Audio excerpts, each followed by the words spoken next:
Hello dear student, my name is Vicky Kumar Bahadur और मैं आप सभी का स्वागत करता हूं आपके अपने YouTube channel Rahul commerce academy में। ठीक है, आज हम क्या पढ़ेंगे सर? तो आज हम पढ़ेंगे इकोनॉमिक्स का जो मॉडल पेपर है उस मॉडल पेपर का सेट 2 करेंगे। इससे पहले हम लोगों ने इकोनॉमिक्स का सेट 1 कंप्लीट कर लिया है, अकाउंट्स का सेट 1 कंप्लीट हो गया है, बिजनेस स्टडी का तीनों सेट्स कंप्लीट हो गया है, इंग्लिश का सभी जो 5 सेट है कंप्लीट हो गया है।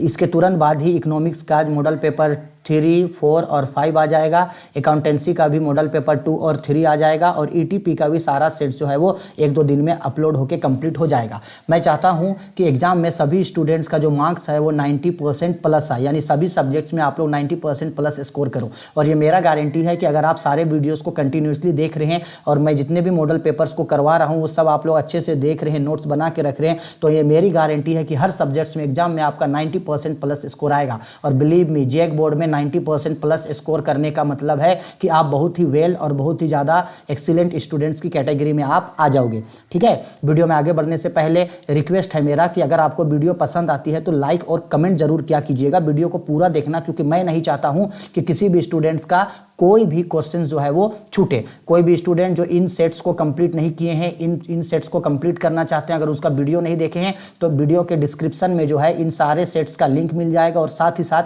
हमारे टेलीग्राम का जो ऑफिशियल पेज है उसका भी लिंक मिल जाएगा। तो वहां जाकर के टेलीग्राम को जरूर ज्वाइन कर लीजिएगा, क्योंकि सबका जो पीडीएफ है आपको, सब सब्जेक्ट का पीडीएफ आपको वहीं मिल जाएगा और टेस्ट जो है मैं एक टेलीग्राम पे ही लेता रहूंगा।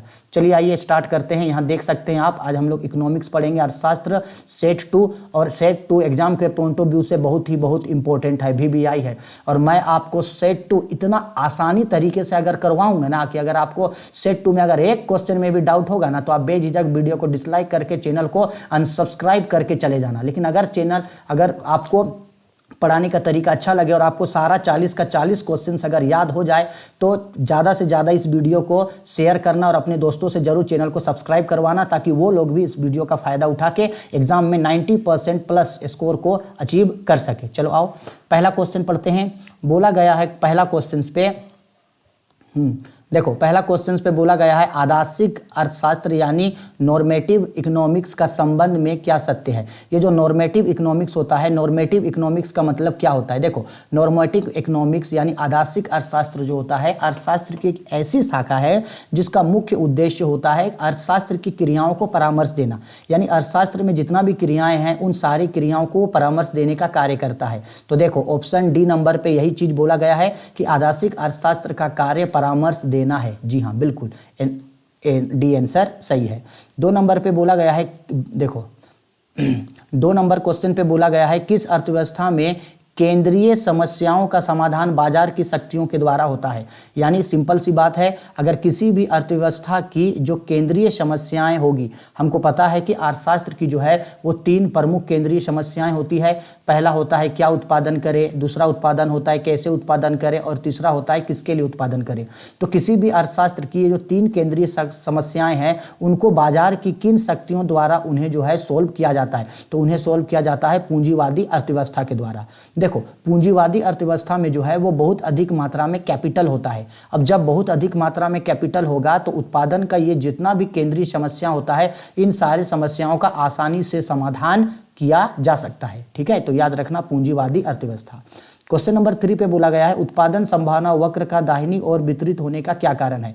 उत्पादन संभावना वक्र का मतलब होता है प्रोडक्शन प्रोबेबिलिटी कर्व। ये प्रोडक्शन प्रोबेबिलिटी कर्व जो है वो दाहिनी साइड खिसक जाता है। देखो इस तरह से, मान लो प्रोडक्शन प्रोबेबिलिटी कर्व जो था पहले यहाँ था, अब प्रोडक्शन प्रोबेबिलिटी कर्व जो है वो राइट साइड खिसक गया, तो ये दाहिनी ओर खिसक रहा है। इसका क्या कारण है? इसका कारण ये है कि जो भी उद्योग में जो भी तकनीकी है उन तकनीकों का विकास हो रहा है। तकनीकों का क्या हो रहा है? विकास हो रहा है। जब तकनीकों का विकास होगा तो उत्पादन बढ़ेगा, और जब उत्पादन बढ़ेगा तो उत्पादन संभावना वक्र जो होगा वो दाहिनी ओर क्या हो जाएगा? खिसक जाएगा। अच्छा सर, अगर मान लीजिए तकनीकों का विकास नहीं हो रहा है, यानी साधनों का मान लो अगर ह्रास हो रहा है, तो क्या होता? तो ये दाहिनी की जगह यहाँ बाएं साइड जो है वो खिसक जाता। ठीक है, याद रहेगा? ठीक है, चलो आओ आगे बढ़ते हैं।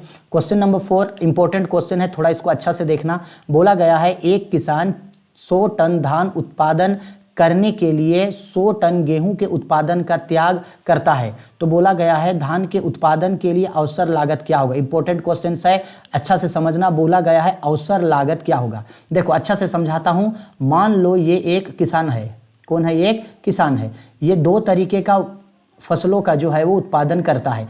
एक फसल जो है मान लो वो यहाँ दिया है धान उगाता है, और एक फसल जो है वो गेहूं उगाता है। तो क्वेश्चन पे बोला गया है अगर वो मान लो गेहूं 120 क्विंटल, कितना क्विंटल? 120 क्विंटल गेहूं का उत्पादन का क्या करता है? वो त्याग करता है। अच्छा, त्याग क्यों करता है? त्याग इसलिए करता है ताकि वो धान को अधिक से अधिक उत्पादन कर सके। यानी धान के लिए वो क्या बनाना चाहता है? अवसर लागत बनाना चाहता है, यानी अवसर बताना चाहता है। तो हम सभी को, आप सभी को पता ही होगा, ठीक है, हम सबको पता है कि अवसर लागत का मतलब क्या होता है। अवसर लागत का मतलब होता है जब कोई उत्पादक किसी वस्तु के एक उत्पादन का त्याग करता है, तो एक वस्तु का जो उत्पादन वो त्याग करता है वही उसके दूसरे वस्तु के लिए क्या बनता है? अवसर बनता है। तो यहाँ देखो क्या बोला है, जो किसान है वो धान उगाने के लिए, धान का उत्पादन को बढ़ाने के लिए कितना गेहूं का त्याग करता है? 120 क्विंटल गेहूं त्यागता है। तो यही 120 क्विंटल जो गेहूं है ये धान के लिए क्या बनेगा? अवसर लागत बन जाएगा। तो यही 120 क्विंटल गेहूं जो है उसका अवसर लागत बनेगा, ऑप्शन सी। ठीक है, चलो आओ आगे बढ़ते हैं। ये भी इंपॉर्टेंट क्वेश्चन है, इसको थोड़ा सा अच्छा से समझिएगा। इंपॉर्टेंट क्वेश्चन है। बोला गया है एक विवेकशील उपभोक्ता के लिए दो वस्तुएं रसगुल्ला और गुलाब जामुन के लिए निम्न बंडलों में अधिक्रम क्या होगा। यहाँ देखो अच्छा से अधिक्रम को समझाया है। तीन सिचुएशन आपके सामने वो रख दिया है। एक उत्पादक जो है वो उत्पादक दो तरीके का वस्तुओं का उपभोग करता है, एक गुलाब जामुन, एक रसगुल्ला और एक गुलाब जामुन। पहला दशा में बोल रहा है, देखो इस चीज़ को मैं यहाँ अच्छा से एक्सप्लेन करता हूँ। ये जो पहला दशा है यहाँ बोल रहा है कि मान लो रसगुल्ले को 4 उपभोग करता है और गुलाब जामुन को 5। दूसरा कंडीशन पे बोला है कि रसगुल्ला 3 है और गुलाब जामुन 5। चौथा यानी तीसरा कंडीशन सी पे बोलता है रसगुल्ला 5 है और गुलाब जामुन 6। एक काम करो तो इन सबको जोड़ देते हैं और देखते हैं कि किस दशा में कितना उपयोगिता मिलती है। तो टोटल यहाँ 9 उपयोगिता मिला, टोटल यहाँ 8 उपयोगिता मिला और टोटल 11 उपयोगिता मिला। तो याद रखिएगा एक जो विवेकशील उत्पादक जो होता है ना, वो हमेशा ऐसे वस्तुओं पे ही सबसे पहले वो ऐसे वस्तुओं का उपभोग करना चाहेगा जिससे उसको अधिक उपयोगिता मिले। क्या मिले जी? उसको अधिक उपयोगिता मिले। तो मैं आपको अभी अगर पूछता हूं अधिक अगर उपयोगिता मिलेगा तो इन तीनों में से सबसे अधिक उपयोगिता किससे मिल रहा है? सी नंबर से। तो पहले सी का उपभोग करेगा, फिर ए का उपभोग करेगा, फिर किसका उपभोग करेगा? बी का उपभोग करेगा। यानी ये सी जो बड़ा होगा ए से और ए बड़ा होगा बी से। तो देखो ऐसा सेम चीज यहाँ पे ऑप्शन डी पे बोला गया है, तो इसका आंसर है ऑप्शन डी। क्लियर है? बहुत इजी तरीके से मैं आपको समझा दूंगा क्योंकि ताकि आपको किसी भी तरीके का कोई भी दिक्कत ना हो। 6 नंबर पे बोला निम्नलिखित में से किसका अध्ययन समष्टि अर्थशास्त्र के अंतर्गत किया जाता है। यहाँ इंपॉर्टेंट चीज है ये देखना, यहाँ आपको बोल रहा है समष्टि अर्थशास्त्र, व्यष्टि अर्थशास्त्र नहीं बोला, समष्टि अर्थशास्त्र। मैंने आपको पहले भी बताया था कि अर्थशास्त्र की 2 शाखाएं होती है, एक समष्टि अर्थशास्त्र यानी माइक्रो इकोनॉमिक्स, एक व्यष्टि अर्थशास्त्र यानी माइक्रो इकोनॉमिक्स और एक समष्टि अर्थशास्त्र यानी मैक्रो इकोनॉमिक्स। तो यहाँ समष्टि अर्थशास्त्र यानी माइक्रो इकोनॉमिक्स के मैक्रो इकोनॉमिक्स के बारे में पूछा। तो मैक्रो इकोनॉमिक्स अर्थशास्त्र के ऐसे शाखाएं होती है जहां पूरे सामूहिक इकाइयों का अध्ययन किया जाता है, ना कि व्यक्तिगत इकाइयों का। तो ऑप्शन ए में बोला एक उपभोक्ता का संतुलन, एक उपभोक्ता का संतुलन ये व्यष्टि अर्थशास्त्र है। एक फार्म का संतुलन ये भी व्यष्टि है। एक वस्तु का कीमत निर्धारण ये भी व्यष्टि है। सामान्य कीमत स्तर का निर्धारण, हाँ ये समष्टि है। तो ऑप्शन डी राइट आंसर। ठीक है, चलो आओ आगे बढ़ते हैं। क्वेश्चन नंबर 7 पे बोला किसी वस्तु के उपभोग में एक अतिरिक्त इकाई के परिवर्तन करने से कुल उपयोगिता में जो परिवर्तन होता है उसको क्या कहा जाता है। तो याद रखना आप ये हमेशा ये बहुत इंपॉर्टेंट है कि अगर मान लो एक अतिरिक्त इकाई का उपभोग करने से जब कुल उपयोगिता में जो परिवर्तन होता है उसको सीमांत उपयोगिता कहा जाता है, सीमांत कहा जाता है। एक एक्स्ट्रा जब भी करेंगे और उससे जो मेरा टोटल में परिवर्तन आ जाए, एक एक्स्ट्रा सामान का उत्पादन या उपभोग करने से कुल उत्पादन या उपयोगिता में जो परिवर्तन होता है वो सीमांत कहलाता है। आगे भी ऐसा क्वेश्चन पूछेगा तो इंपॉर्टेंट है। 8 नंबर क्वेश्चन जो है ये क्वेश्चन पे बोला गया है कुल उपयोगिता अधिकतम होगा जब सीमांत उपयोगिता का मान क्या होगा। इसके लिए मैंने आप लोगों को पहले भी पहला मॉडल पेपर में ग्राफ से समझाया था, फिर एक बार समझाते हैं। यहाँ एक ग्राफ बनाते हैं, ये वस्तु x है यहाँ और ये वस्तु y है। तो इसका ग्राफ जो है वो कुछ इस तरीके से बनता है। इस तरीके से ग्राफ बनता है। यहाँ होता है टोटल यूटिलिटी और यहाँ होता है आपका मार्जिनल यूटिलिटी। तो टोटल यूटिलिटी अधिकतम है तब है, इसको डॉट से इस तरीके से जो है वो मिलाया जाता है। टोटल यूटिलिटी अधिकतम तब होता है जब ये मार्जिनल यूटिलिटी जो होता है वो क्या होता है, शून्य होता है। तो इसका आंसर होगा ऑप्शन ए। ठीक है, चलो आओ आगे बढ़ते हैं। 9 नंबर पे बोला गया है उदासीनता वक्र का संबंध में निम्नलिखित में से कौन सा गलत है, कौन सा गलत है बोला।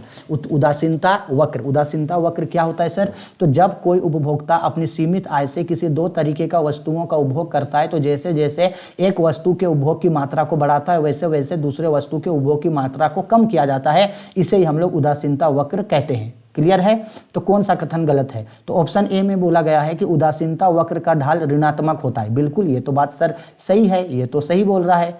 ऑप्शन बी पे बोला गया उदासीनता वक्र मूल बिंदु की ओर अवतल होता है। सर बिल्कुल ये भी तो सही है। सी पे बोला उदासीनता वक्र को समसंतुष्टि वक्र भी कहा जाता है। सर ये भी तो सर सही है। ऑप्शन डी पे बोला दो उदासीनता वक्र एक दूसरे को प्रतिच्छेद करती है। प्रतिच्छेद मतलब काटना। सर ये गलत है, ये बिल्कुल नहीं होता है। और बोला है कौन सा कथन गलत है, तो ऑप्शन डी गलत है, तो ये सही है। क्लियर, समझ में आ रहा है, एकदम इजी है, एकदम नॉर्मल तरीके से पढ़ेंगे बहुत ही आसानी से समझ में आ जाएगा आप लोग को। 10 नंबर पे बोला गया है यदि किसी वस्तु की कीमत में 4% वृद्धि होने से उसकी मांग में 8% की कमी हो जाती है तो बोला गया है मांग की कीमत लोच का मान क्या होगा। हम सभी को पता है मांग की कीमत लोच को बोला जाता है इलास्टिसिटी ऑफ डिमांड, और ये रिपीटेड क्वेश्चन है, पिछले वीडियो में भी बताया था, फिर बताते हैं। इलास्टिसिटी ऑफ डिमांड जो है उसका फॉर्मूला होता है मांग में अनुपातिक परिवर्तन डिवाइडेड बाय कीमत में अनुपातिक परिवर्तन, कीमत में अनुपातिक परिवर्तन। तो बताओ मांग में कितना प्रतिशत परिवर्तन हुआ सर, 8%। कीमत में कितना प्रतिशत परिवर्तन सर, 4%। तो काट दीजिए तो आंसर 2 आएगा। तो 2 को ढूंढो, option B is a right answer. Clear है, आ रहा है समझ में। चलो 11 नंबर पे बोला एक बजट रेखा अपनी दाहिनी ओर वितरित हो जाएगी होगी जब, यानी जो बजट वक्र है वो दाहिनी ओर क्यों खिसकेगा। अभी मैंने आपको पहले भी बताया था कि जैसे ही किसी उपभोक्ता के आय में वृद्धि होगा, देखो नॉर्मल ये बोला जाता है कि जब कभी भी किसी उपभोक्ता का आय जो होगा बढ़ेगा तो उस उपभोक्ता का जो मांग होगा वो मांग भी क्या होगा, बढ़ जाएगा। तो उसका मांग का जो स्तर है उसमें वृद्धि हो जाएगा।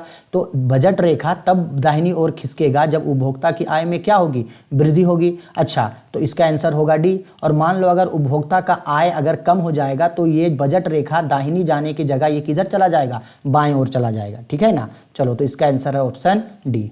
चलो वीडियो पसंद आ रही है तो लाइक जरूर कीजिएगा, दोस्तों के भी शेयर जरूर करना, और रिक्वेस्ट है आपको कि वीडियो को पूरा जरूर देखना, क्योंकि मैं चाहता हूं एग्जाम में आप सभी 90% प्लस स्कोर करो, और मैं हूं आप लोगों के साथ। जब मैं मेहनत कर रहा हूं तो उम्मीद करता हूं कि आप लोग भी अच्छे से मेहनत करोगे। बोला गया है निम्नलिखित चित्र में मांग रेखा यानी ए बी बिंदु जी पर मांग की लोच क्या होगी। ये रिपीटेड क्वेश्चन है, मैंने पहले भी आपको इस ग्राफ को अच्छे से समझाया है, एक बार फिर इस ग्राफ को अच्छे से समझा देता हूँ। ये देखो यहाँ वो जीरो अक्ष है, यहाँ एक्स अक्ष है, यहाँ वाई अक्ष।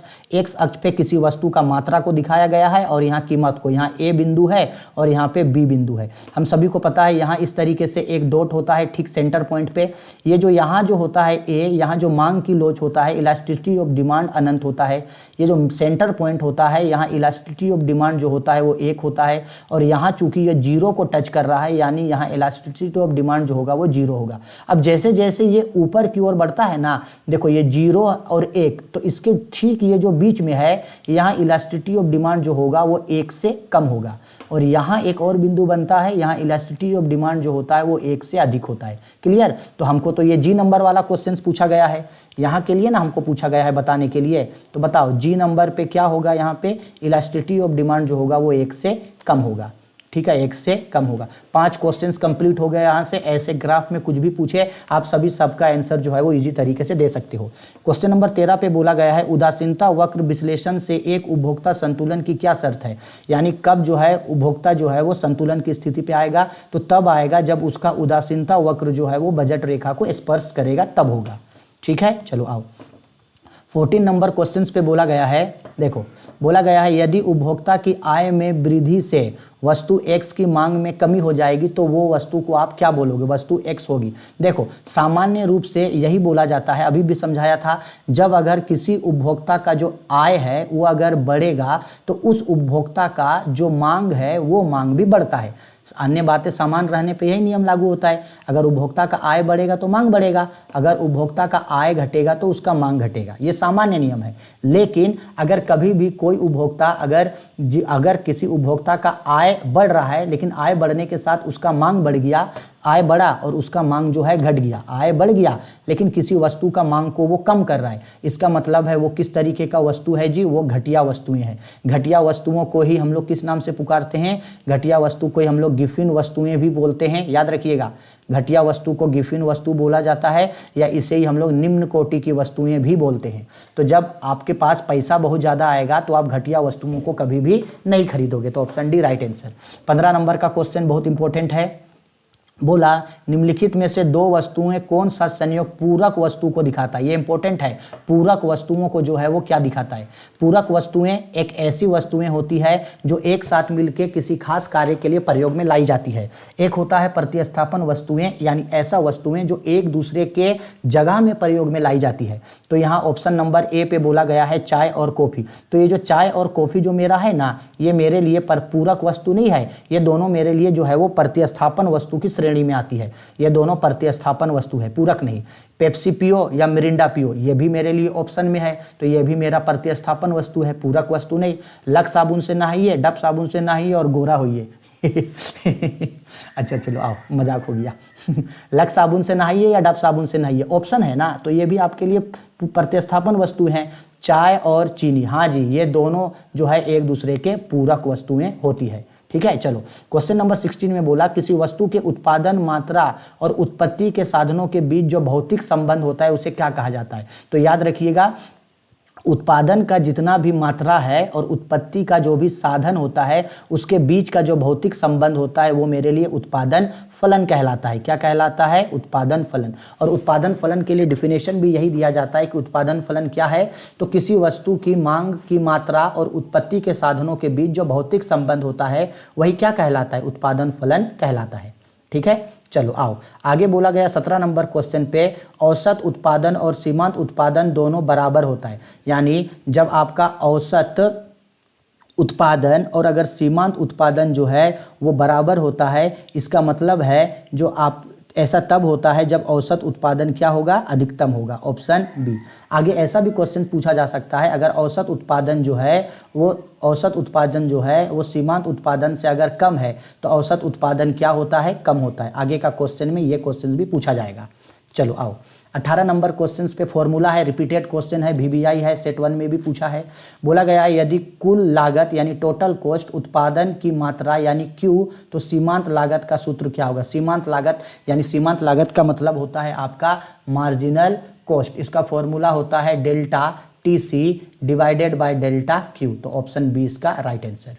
चलो 19 नंबर क्वेश्चन और 20 नंबर क्वेश्चन इंपॉर्टेंट है।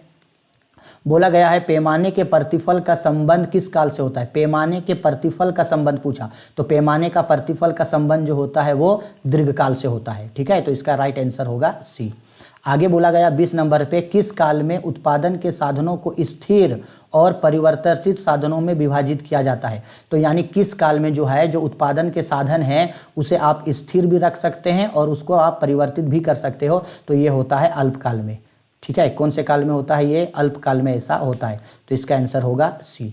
याद रखिएगा, इंपॉर्टेंट है, ये दोनों खासकर आपको कंफ्यूज कर सकता है। तो याद रखिएगा, पैमाने का प्रतिफल का नियम दीर्घकाल में लागू होता है जबकि परिवर्तनशील अनुपात का नियम अल्पकाल में लागू होता है। याद रहेगा ना, याद रहना चाहिए, इंपॉर्टेंट क्वेश्चन है। 21 नंबर क्वेश्चन पे बोला गया है परिवर्तनशील अनुपात के नियम के अनुसार विवेकशील उत्पादक उत्पादन के किस स्तर पर उत्पादन करना चाहता है। तो मैंने आपको बताया था कि जो उत्पादन के जो होते हैं वो 3 प्रमुख स्तर होता है, लेकिन एक विवेकशील उत्पादक जो है वो दूसरे स्तर पर उत्पादन करना पसंद करता है। क्वेश्चन नंबर 22 पे बोला निम्नलिखित में से कौन सा औसत लागत की विशेषता नहीं है। तो विशेषता नहीं है ऑप्शन डी। बोला गया है औसत लागत का जो मान है वो शून्य अथवा ऋणात्मक भी हो सकता है, ये बात गलत है। तो बोला गया कौन विशेषता नहीं है, तो ये डी नंबर विशेषता नहीं है, बाकी सब ये और ये उसकी विशेषताएं हैं। ठीक है। चलो आगे बोला गया 23 नंबर पे, जब सीमांत उत्पाद औसत उत्पाद से कम होता है, यानी जब सीमांत उत्पाद जो आपका होता है वो औसत उत्पाद से क्या होगा, कम होगा, तो औसत उत्पाद क्या हो जाता है, कम हो जाता है। अभी मैंने आपको समझाया था, option D is a right answer. ठीक है, चलो आओ 24 नंबर पे आते हैं 24 नंबर पे आते हैं। बोला गया है क्वेश्चन पे, उत्पत्ति के सभी साधनों में दो गुना उत्पत्ति के सभी साधनों को 2 गुना करने पर उत्पादन में 3 गुना वृद्धि होती है, तो इसे क्या कहा जाता है। देखो जी, अगर मान लो किसी भी व्यवसाय में यानी जो इनपुट होता है उसको अगर 2 गुना बढ़ा दे तो उससे जो उसका आउटपुट है वो 3 गुना बढ़ जाए, तो इसका मतलब क्या होता है, इसका मतलब ये है कि आपका जो पैमाना होगा वो पैमाना धीरे धीरे क्या करेगा, बढ़ जाएगा, यानी पैमाने में वृद्धि होगा, पैमाना बढ़ जाएगा। तो ऑप्शन सी राइट आंसर है, पैमाने का वृद्धिमान होना। ठीक है ना। चलो आओ, क्लियर है ये बात। आगे 25 नंबर क्वेश्चंस देखते हैं क्या बोला। 25 नंबर पे बोला गया है क्वेश्चन पे, उत्पादन के इस सापेक्ष को हटाओ, इसको देखना ही नहीं। बोला गया है कुल आगम में परिवर्तनशील दर को क्या कहेंगे। मैंने अभी आप लोगों को बताया था कि अगर मान लो आपका जो कुल आगम होता है या कुल उत्पादन, उसमें अगर परिवर्तन हो जाए तो वो क्या कहलाता है। तो जब भी आपका कुल आगम या कुल उत्पादन में परिवर्तन होता है तो वो सीमांत कहलाता है, सीमांत, याद रखिएगा इसको। चलो 26 नंबर क्वेश्चन पे बोला गया है कुल लागत यानी टोटल कॉस्ट, कुल स्थिर लागत टोटल वेरिएबल कॉस्ट और कुल परिवर्तनशील लागत जो है आपका टोटल फैक्टोरियल कॉस्ट या टीबीसी में क्या संबंध सही है। तो इसका आंसर होगा ऑप्शन डी, ये क्वेश्चन जो है वो सही है। सेट 1 पे जो है ये क्वेश्चन पूछा गया है, सेट 1 पे ये क्वेश्चन पूछा गया है, सेट 1 पे ये यहाँ ये इक्वेशन सही है। ठीक है, चलो आओ 27 नंबर क्वेश्चन पे आते हैं। बोला गया, अब इस क्वेश्चन को थोड़ा सा अच्छा से समझते हैं। देखो बोला गया जब किसी वस्तु की मांग तथा पूर्ति में समान दर से वृद्धि होता है तो की संतुलन कीमत क्या होगा। देखो सिंपल सा बात है, इसको एकदम पढ़ते ही इसका आंसर समझ में आ जाएगा। अगर मान लो किसी बाजार में मांग बढ़ रहा है, क्या बढ़ रहा है, बाजार में मांग बढ़ रहा है, और मांग के साथ साथ उस बाजार में वस्तु की पूर्ति भी बढ़ रही है, मांग भी बढ़ रहा है पूर्ति भी बढ़ रहा है, तो उस बाजार का जो कीमत होगा वो कीमत क्या होगा। सर सिंपल है सर, मांग बढ़ रहा है पूर्ति बढ़ रहा है तो इससे कीमत भी क्या होगा, बढ़ेगा, कीमत में भी वृद्धि होगी sir, option B is right answer. ठीक है, चलो आओ आगे। बोला गया है क्वेश्चन नंबर 28 पे, किसी वस्तु की मांग यानी डिमांड तथा पूर्ति यानी सप्लाई हो तो अधिक की मांग की स्थिति को क्या दर्शाया जाता है। ये जो अधिक की मांग है ना, इसका मतलब बोला है मांग अधिक होगा, सरप्लस होगा डिमांड। डिमांड क्या होना चाहिए, सरप्लस, अधिक होना चाहिए। देखो एक स्थिति होती है बाजार का संतुलन, बाजार का संतुलन बोलो या जिसको बोलते हैं मूल्य निर्धारण, जहां किसी वस्तु का जो डिमांड है वो सप्लाई के बराबर होता है, तब बाजार संतुलन में होता है। लेकिन यह संतुलन नहीं बोला, यहाँ बोल रहा है मांग अधिक होना चाहिए। तो इन चारों ऑप्शन में से देखो मांग कहाँ अधिक है, तो ऑप्शन ए में बोला demand is greater than supply, demand ज़्यादा है, सही है। बोला डिमांड माइनस सप्लाई यानी डिमांड ज़्यादा है सप्लाई कम है, सही। डिमांड और सप्लाई बराबर नहीं, हमको बराबर नहीं बोला है, तो ऑप्शन ए और बी दोनों सही है, तो option D right answer. Clear है। चलो 29 नंबर क्वेश्चन है, वो भी बहुत इंपॉर्टेंट है। बोला किसी वस्तु की मांग की तुलना में पूर्ति अधिक है, पूर्ति अधिक वृद्धि होता है तो उस वस्तु का मात्रा में क्या प्रभाव पड़ेगा। मात्रा साम में पूछा है, देखो पढ़ते ही क्वेश्चन समझ में आ जाएगा। किसी वस्तु की मांग की तुलना में पूर्ति में अधिक वृद्धि हो रहा है। देखो मान लो कि बाजार में किसी वस्तु का जो मांग है वो मांग बाजार में कम है और सप्लायर जो है बाजार में वस्तु का अधिक पूर्ति कर रहा है, पूर्ति क्या कर दे रहा है, अधिक कर रहा है। बाजार में खूब सामान भेज दिया बेचने के लिए, लेकिन बाजार में सामान जो है वो बिक ही नहीं रहा है, मांग एकदम कम है, पूर्ति पे पूर्ति, पूर्ति पे पूर्ति, पूर्ति पे सब पूर्ति कर दिए। तो इससे बाजार पे धीरे धीरे जो वस्तुओं की संख्या है यानी वस्तुओं की जो मात्रा है वो मात्रा भी धीरे धीरे क्या होगा, बढ़ जाएगा, अधिक होगा, क्योंकि खरीदने वाला कोई नहीं है। ठीक है ना, तो इसका आंसर होगा B, B is a right answer. ठीक, चलो क्वेश्चन नंबर 30 में फिर से न्यूमेरिकल्स क्वेश्चन है। बोला गया है किसी वस्तु की कीमत में 5% वृद्धि करने पर उसकी पूर्ति मात्रा में 4% की वृद्धि हो जाती है, तो पूर्ति की कीमत लोच का मान क्या होगा। पूर्ति की कीमत लोच यानी इलास्टिसिटी ऑफ सप्लाई पूछा, इलास्टिसिटी ऑफ सप्लाई, तो फॉर्मूला सेम होगा, elasticity of supply is equal to पूर्ति में अनुपातिक परिवर्तन, पूर्ति में अनुपातिक परिवर्तन डिवाइडेड बाय कीमत में अनुपातिक परिवर्तन। कीमत में अनुपातिक परिवर्तन। तो बताओ पूर्ति में कितना प्रतिशत परिवर्तन हुआ, 4%, और यहाँ कीमत में कितना प्रतिशत परिवर्तन, 5%। काट दीजिए तो 0.8 आएगा, आंसर में ढूंढो 0.8, option C is right answer.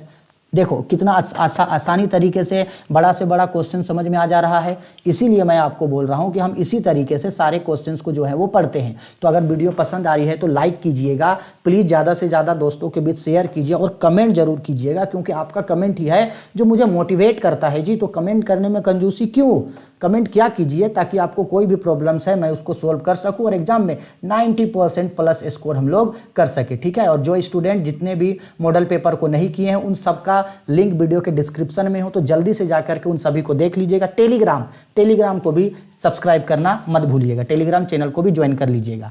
चलो अब आगे बढ़ते हैं।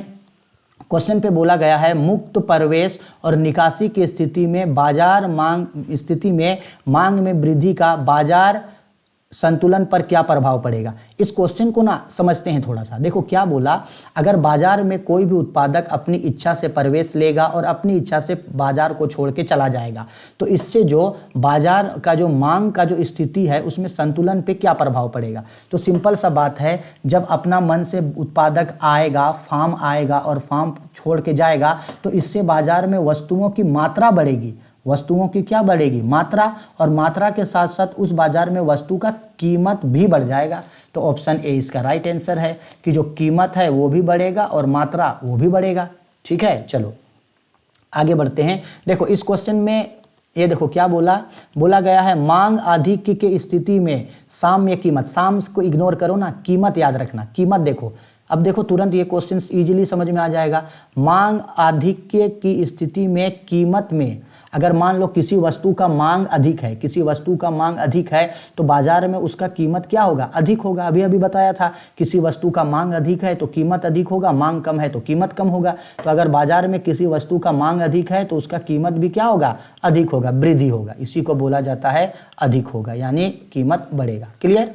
चलो 33 नंबर पे बोला ये इंपॉर्टेंट है, एक पूर्ण प्रतियोगिता फार्म के लिए अल्पकालीन पूर्ति वक्र क्या होगा। तो पूर्ण प्रतियोगिता फार्म के लिए अल्पकालीन पूर्ति वक्र जो होगा वो न्यूनतम ABC से ऊपर यहाँ तक होता है, SMC तक बढ़ता है। ये ऑप्शन ए राइट आंसर।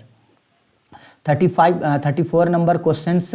चलो आओ, क्वेश्चंस पे बोला गया पूर्ण प्रतियोगिता फार्म के लिए बोला है AR और MC में क्या संबंध होगा। मैं आपको इस क्वेश्चंस को समझा देता हूं, 2-3 क्वेश्चंस यहां से पूछा जा सकता है। देखो पूर्ण प्रतियोगिता बाजार में क्या होता है, जो AR होता है वो MR के बराबर होता है पूर्ण प्रतियोगिता बाजार पे।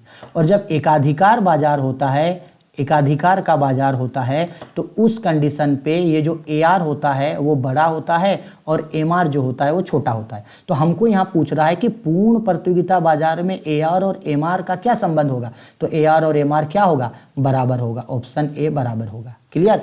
इसमें से 2-3 तरीके से क्वेश्चन पूछा जा सकता है, इसलिए इस चीज को जो है वो हमेशा अच्छे तरीके से याद इसको रखिएगा, ठीक है। चलो आओ आगे बढ़ते हैं। क्वेश्चन नंबर 35 पे बोला गया है समरूप वस्तुओं की उपलब्धता किस प्रकार की बाजार संरचना की विशेषता है। समरूप का मतलब होता है एक ही तरीके का वस्तु।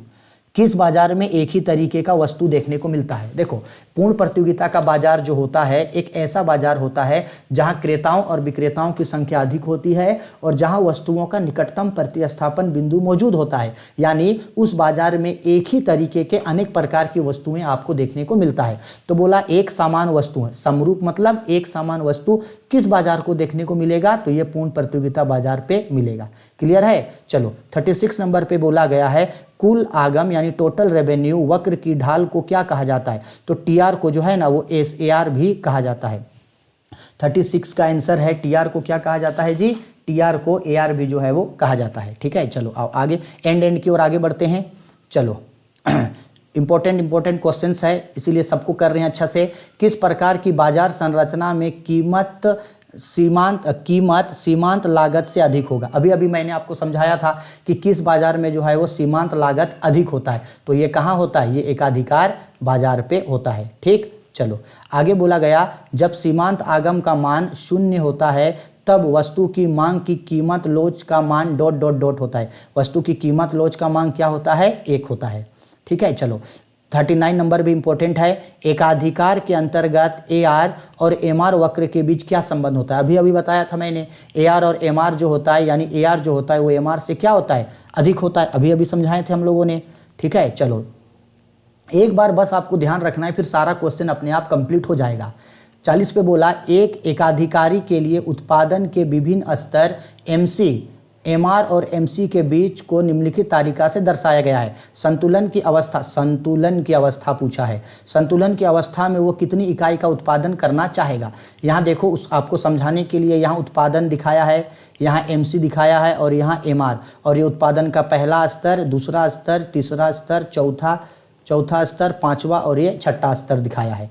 तो बोला गया है कहाँ वो संतुलन की स्थिति में होगा। तो पहला स्तर में तो कुछ नहीं है, 0 में तो कुछ नहीं है। ये पहला अवस्था में देखो, यहाँ MR जो है वो 44, यहाँ 60, क्या ये बराबर है? नहीं है। दूसरा अवस्था 34 30 बराबर नहीं है। 18 10 बराबर नहीं है। 10 2 बराबर नहीं है। 6 5 बराबर नहीं है।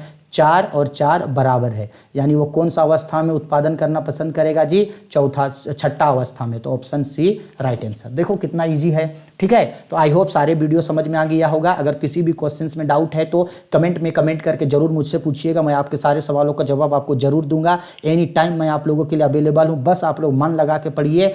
90% प्लस स्कोर लाने की गारंटी मेरी है। आप लोग, मैं जब मेहनत कर रहा हूँ तो मेरे साथ साथ आप भी थोड़ी सी मेहनत कीजिए, ताकि आप लोगों का रिजल्ट बहुत अच्छे तरीके से जो आए, ठीक है। अपने ज़्यादा से ज़्यादा दोस्तों के बीच इस वीडियो को शेयर कीजिएगा, और जरूर इस चैनल को ज़्यादा से ज़्यादा स्टूडेंट लोगों से सब्सक्राइब करवाइएगा, ताकि हम सभी लोग साथ साथ मिल करके जो है वो तैयारी कर सके। जो वीडियो छूटा है उसका लिंक डिस्क्रिप्शन में है, देख लीजिएगा। टेलीग्राम चैनल को ज्वाइन जरूर कर लीजिएगा। नेक्स्ट वीडियो में इकोनॉमिक्स का सेट 3, सेट 4, सेट 5 और जितने भी बाकी सेट्स बचे हैं उन सभी को हम कंप्लीट कर लेंगे, ठीक है। Bye, take care.